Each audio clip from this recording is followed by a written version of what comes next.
Ask the Mayor. Your chance to ask the Mayor of Weymouth, Bob Hedlund, questions about the town and or anything else that you have concerns about. Ask the Mayor is pre-recorded. And now, Ask the Mayor with Bob Hedlund. Welcome back to another episode of Ask Mayor Bob, or Ask the Mayor. Our email address. Can we start over, please? Sorry. No.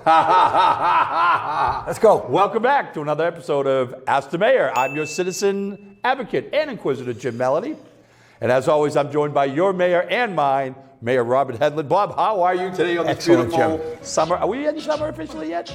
No. Summer has not started. By the time it Beautiful spring airs, day. we probably By will the time it airs. Okay, excellent. I hope everybody's enjoying the warm weather. Bob, how is the early part of the late spring, early summer treating you? Same as the winter. Okay. Another day, another $1 million, as we say here in the town of Weymouth. Things are looking good. People are up. Spirits are high. My soccer team Walk got through these doors, Jim, and it's like it was 6 weeks earlier. if not 100 years ago. It's a classic presentation here. Mayor, we see the tapestry is still hanging. Life is good. Dear Mayor, let's get right into the questions. I'm excited about the new library plans. What is the town going to do while the old library is being demolished to make way for the new library? I know that the town is looking for space to rent, but if that doesn't materialize, will you rely on the other 3 branches, Bob? Thank you. That's from Jody. And didn't I read that, isn't another branch actually being shut down while they're working on this Tufts? Okay, then take it away. That's why I ask them and you answer them. The Hidden City branch is going to be closed. Okay. Do you know where that is? Where I live. Yes, it's correct. There's an RFP out now looking for the temporary space. There wasn't a lot of response. I think they got one that is being looked at right now that was somewhat intriguing. And then the fallback, obviously, is relying on the other three branches would be an alternative. It would be very difficult given all the programming. The programming would diminish. Obviously, almost all of the programming, with the exception of some of the stuff that happens in FOG, really happens at Tufts. It's the flagship. So that would be a great disruption to library and library staff. It's a great question. I didn't think about it. So while there is new construction, there potentially could be just without that branch, shall we say?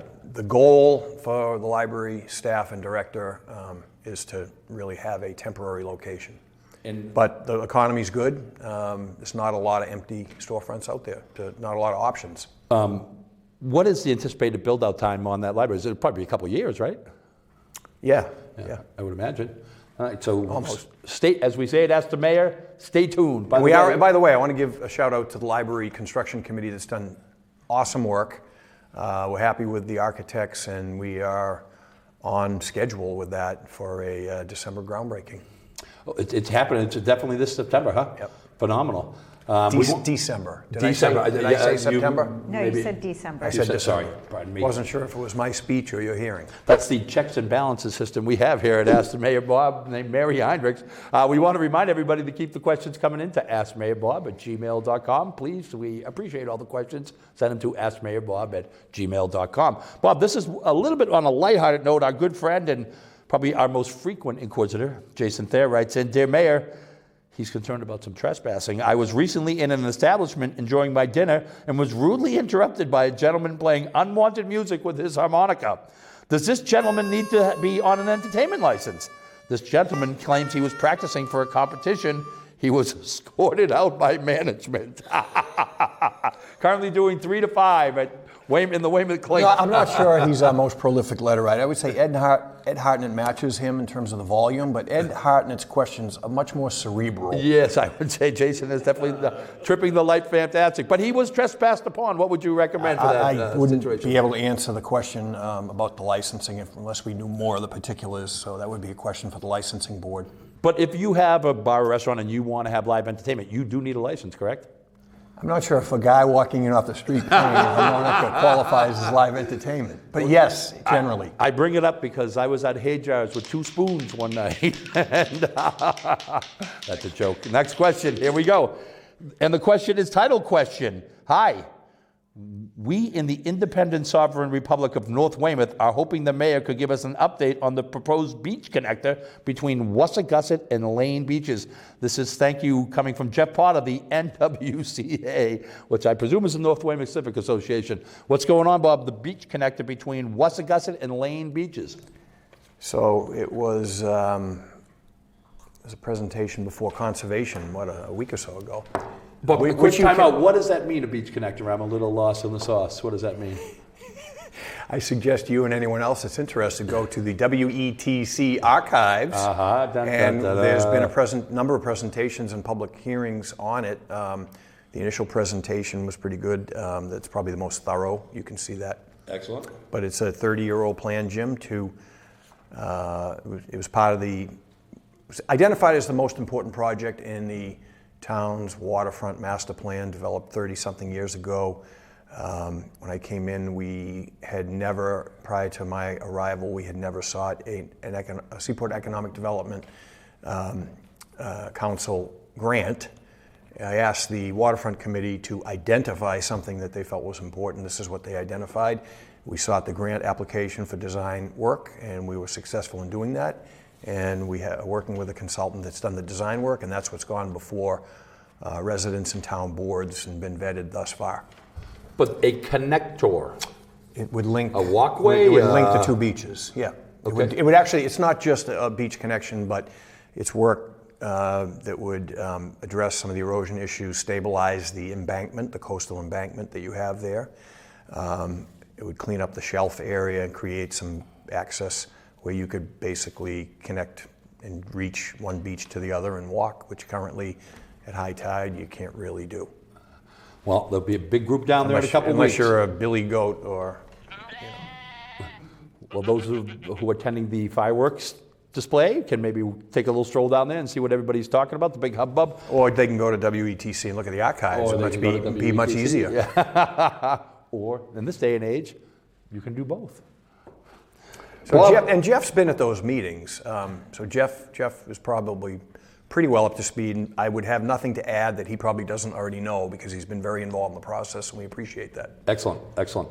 Bob, a couple of South Weymouth questions are coming directly from me because you know that's my zip code these days, 02190, although I did start out in 02188, as I know you also know. Bob, I'm really curious to know what's going on the corner of Independence Square. That's where Route 18 Pond and Pleasant meet. There used to be a laundromat there. There was Liberty Travel was there, but now it's a huge space, open space, and there's some serious construction going on. So clearly, Jim, you're not tuned into WETC.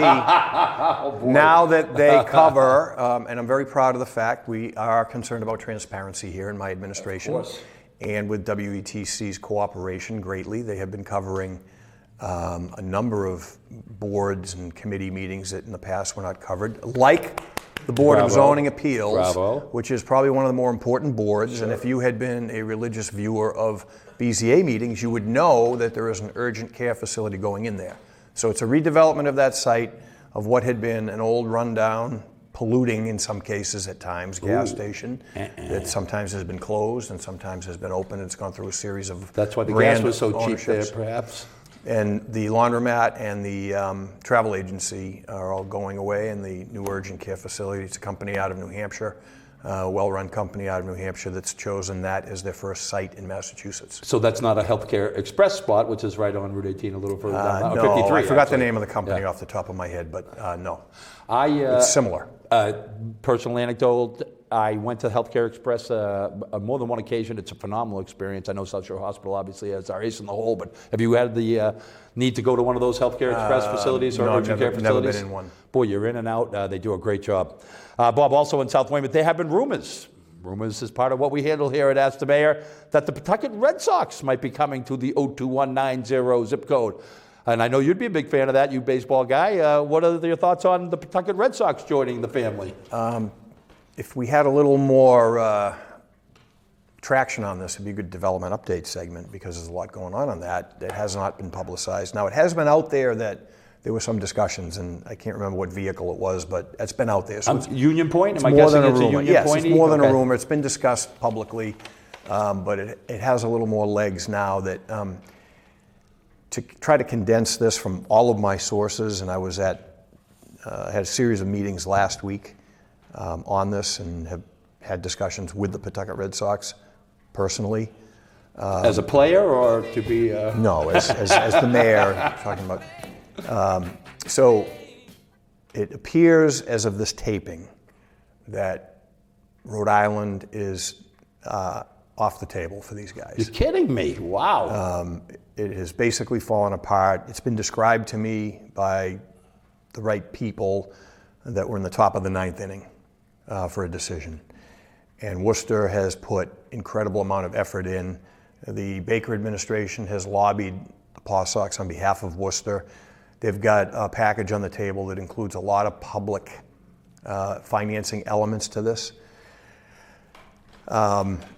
We've, I think, opened up the Paw Sox eyes somewhat with an actual presentation that would be made to them. There would be a ballpark financing district that would not have any exposure to taxpayers. It would be backstopped by L-Star and then backstopped after L-Star by the Carpenters Union Pension Fund. We have a measure ready to go for the council that would create that ballpark financing district. All the revenues within that district would go to pay the bonds on the private development, concessions, things like that. Hotel would be part of this complex that I know people would like to see. There's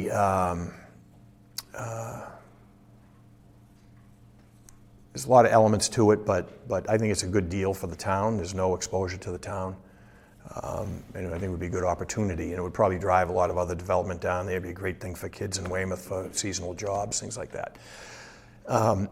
So I do think it's a better proposal than Worcester's by far. Worcester is an eminent domain. Proceedings would be involved.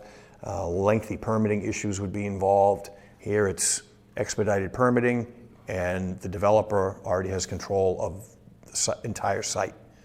So there's a lot of attraction to that. We've kind of, for some reasons that had nothing to do with us as the town, but maybe other parties, we kind of got into the game a little late. But I do think that they have the Paw Sox attention.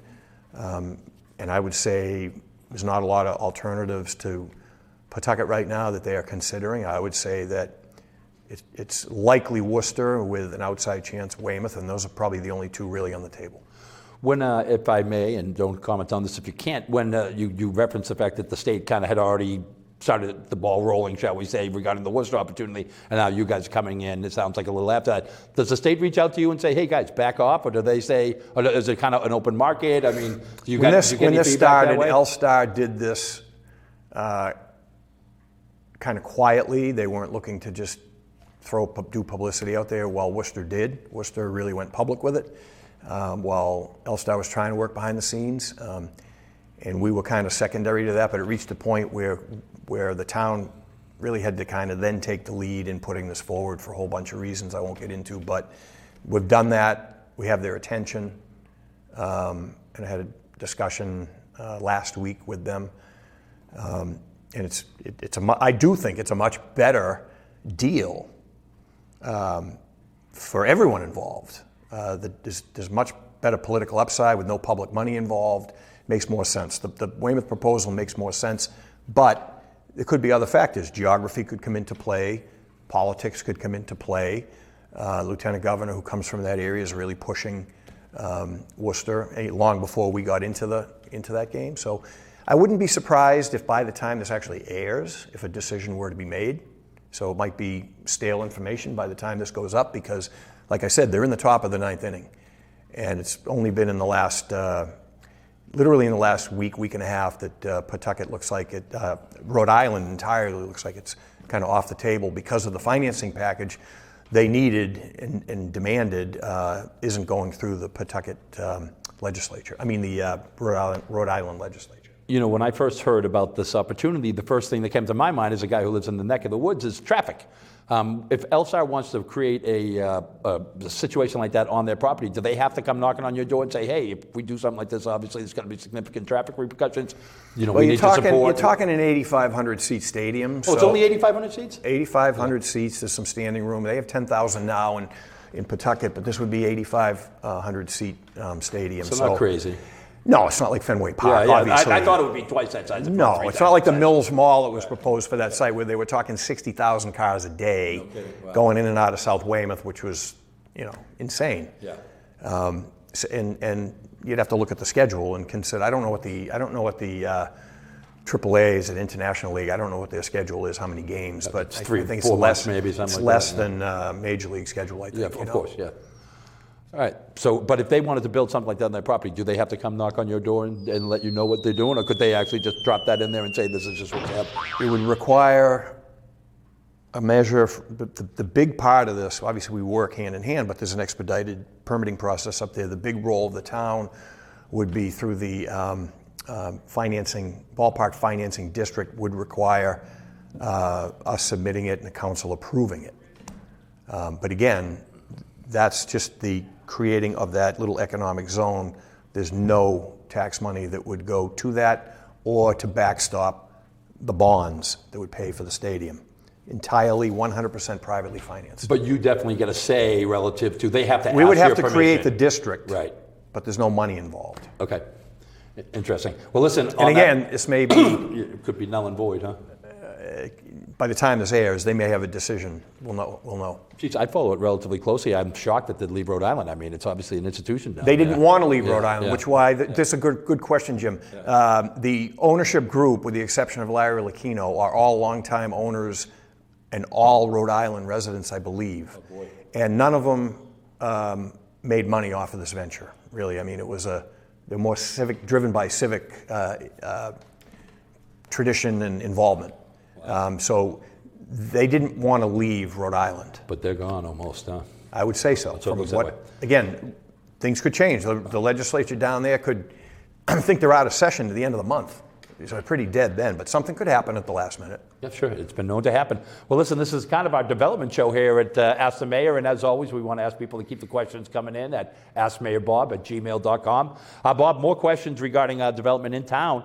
A lot of folks talk about the market basket that was being rumored, I suppose like everything else that has been the theme of our show. Is market basket on the horizon? Are they thinking about coming to town? I mean, a lot of people have fun with this issue in town, but there is definitely, from me conversing with constituents, a desire to see a market basket here. I think people really would like it, even though a lot of people are having fun with this. Sure enough, we had some discussions on this. We've alluded to it in the past, but I think we didn't really talk about it because at the time it was a potential and we couldn't talk about it, but it's dead right now. We think we're in a situation where we're probably on the 10-yard line and thought we had a deal. And a lot of legwork went into that. But the folks at RK Centers were in discussions with Market Basket and needed to address some parking issues over there. And it wasn't our demands on them. It was Market Basket's demands on the landlord for parking. So everybody's clear. The location then would be where Precinct 10 is? Is that the Next to it. Okay, that's what we're talking about? Yeah. The old National Wholesale Liquidators, the old Building 19, the old Ames. What's it, National Wholesale? old- or whatever? Caldo? Was it Caldo? Caldo were there before Ames. Jeez. Anyway, Mammoth so Bar? we worked with two abutters that control land next door. It was a long process. They came to the table and eventually agreed to work with us and work with RK. And we were able to get some site control. Mass Electric was helpful, the old Mass Electric site, yeah, boy, now forgot National about Grid. that, huh? Yeah. And Mike Gardner, the owner of Castle Storage. And there's some area next door that you can't build under the power lines that they control, but they worked with us. And they got a parking configuration that worked for Market Basket. And we thought we were there, and there was an issue with another tenant that's in the building that, let's just say, wouldn't cooperate somewhat. And Market Baskets, I like to joke, they're kind of like the military in that it's like when the military buys a tank, right? Here's our specifications. This is what we want. Market Basket's the same way. This is what we want. You can't meet that. We're not going to waste time talking. And they got a template. I mean, they walked away from a site in either Malden or Medford that they were like 25 cents apart with the landlord. And they walked, and Wegmans went in, and I think it's like the highest grossing Wegmans on a per square foot basis for sales, and Market Basket doesn't care. And they got a model that works, so You know, they're set in their ways. I mean, broke, they never had a social media presence until last year. They never had a Facebook or Twitter account. They just did that. I mean, they do what they do, and they do it good. I'm surprised to hear that parking would be an issue. It seems like a vast expanse down there. It seems like there's a sea of parking in that. Although Precinct 10 takes up half the spots these days with their success. Yeah, I mean, I think They needed more parking, I think it would have worked. I mean, you know, Precinct 10, a lot of it's more in the evening, and there's, Sure. you know, but so. Son of a gun. Okay, well, listen, same train, same track, Bob. What's happening with the Hayjars property? People are talking about, seems like everybody in the restaurant industry is looking to cash out. Are they selling? Is that still happening? Well, I know it was on the market. I mean, I can't okay. answer what's going on with it as of this taping. I think that we know for a fact that, and you do televise license board meetings now also as part of our transparency.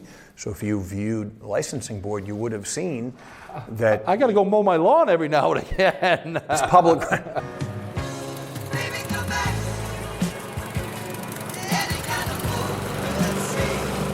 It's public record that Hadjars had applied, Mad Hatter had applied for a license transfer because they had Hadjars under agreement. I don't know what has transpired since then. I've heard rumors which we don't engage in on the show, but that was quite some time ago that that the license board approved a license transfer for Mad Hatter to go there. Now, what's happening on their end in the background, I don't know. Boy, everybody's expanding. The hospitality business seems to be robust, shall we say. Well, clearly, Mad Hatter is tremendously successful. There's always a line, and was looking for bigger space, and it could be an opportunity for him if this happens, certainly. Well, thrilled for their success, and hopefully it'll all go their way. Do you dine there, Jim? Occasionally, can I tell you the real reason why I don't go there as often as I'd like? They use margarine instead of butter, and I'm not a margarine guy. Really? Yes, they use margarine on their toast and things, and although they have a great product, just my Do own they little have cup butter? of tea. I have asked. It's a margarine, but maybe it's an Irish thing. I'm 100% Irish. All Irish friends. I think it's an Irish thing, maybe more than anything else. I'm not sure. I thought the Irish were big on butter. Well, stay tuned, as we say here at Ask the Mayor. I'm not sure, but I think they do a great job. The food is phenomenal. For sure. I wouldn't have picked up on that. And the lines are definitely, a good reason to. And the parking space obviously is not huge. So I think people are parking across the street, as a matter of fact, and walking across. You'll have to find some old footage of, remember the old, you're probably too young, the old commercial where the guy opens up the margarine thing and the thing of butter. Yeah. And he puts the cover back. You remember that ad? Of course. Remember the one where you take a bite and the crown went on people's heads too? It's not parquet. They had one where people would get a crown on their head. All right, well, listen, this may be the last question for this episode of Ask the Mayor, Bob, and it's semi-involved. Hang with me because there's quite a language on this. This comes from Gary McDougall, and it's regarding technology questions. Mr. Mayor. Well, clearly, I'm not qualified to answer. And to me, you're a high-tech guy, so that's how far I'm running behind you. All right, well, Mr. Mayor, let's give it a shot. What is the town doing to ensure that we don't have a situation like what happened in Leominster? They had to pay a $10,000 ransom to get back access to their servers, and he drops in a link here to probably explain the story. It was on ABC News, apparently. The reason this happens is that towns generally rely on antiquated technology and contractors who aren't invested in the town. Has the town considered hiring a CTO or someone who can assume the role of technical evangelist? The person could drive initiatives throughout the town with businesses, schools, and residential areas. With the progress we're making on zoning and trying to bring in businesses, having a lack of technology infrastructure will certainly not be a selling point. Is there someone in charge of working on this? There should be. Second question, and related, the town has a single point of failure with Comcast and our internet options. With net neutrality now being overturned, our costs will certainly go up and we'll have no other options. For some, that might mean not having internet because it will not be affordable based on the packages they'll sell. Can the town solicit or discuss partnering with other providers like Beld and Braintree, or at least bring in a secondary option? And aren't you happy I stayed away from the schools? Thank you, Gary McDougall. So pretty involved question, Bob. Two questions, obviously. Have you thought about a CTO? And what's your thoughts on the town's existing electronic infrastructure, apparently? I mean, if you're looking at adding staff, I think, to be honest with you, I think there's other positions that I'd rather see funded than a CTO when we have an IT director. And So the town has an existing IT director. yeah. Okay. Yeah. Now, I guess in the interest of time, because I'm getting the signal, we can talk about what those other positions I'd rather fill than a Yeah, I'm curious. technology evangelist. Is that what they? Well, he's suggesting we may need one at some point. But you know, Are you familiar with this episode, Leominster, by the way? Yes. Okay, I Yes. was not. Go ahead. So the short answer on the first part of the question would be, I'm not a tech guy, as you know, and we talked about that. But even as a lay person, I kind of would question, where we've been as a town after landing in this job. But I think things are kind of moving in the right direction. We've seen, especially with the schools, I didn't see a lot of cooperation with IT in the schools, and that has changed, and that's taken a lot of work to get that level of cooperation. And I think that it's been so helpful that the schools have been, I think, more trusting, because the first area that we tried to really create better coordination was IT, and that's worked out well. And of course, subsequent to that, we've seen, the whole maintenance functions now, the coordination we have there. So that has opened up doors for other areas of cooperation with the schools, and some things are happening where there are initiatives that I think are moving us in the right direction. We've got wiring issues in this town. There's areas where we'd like to get security cameras where we can't get, a feed there because of wiring, things like that. But I think generally going in the right direction. Now, I can't answer the specifics on how guarded we are to prevent a situation like what happened in Leominster. The second part of the question about cable, this is something we talk about ad nauseum. And of course, every time, every week, why can't we have Vios here and all that? Sure. Or some sort of competition. Actually, I had a conversation with Boston earlier this week about what really happened in Boston with Vios, and it's an interesting story. I'll have to save it for another show. Excellent. We don't have time, but I got the whole backstory.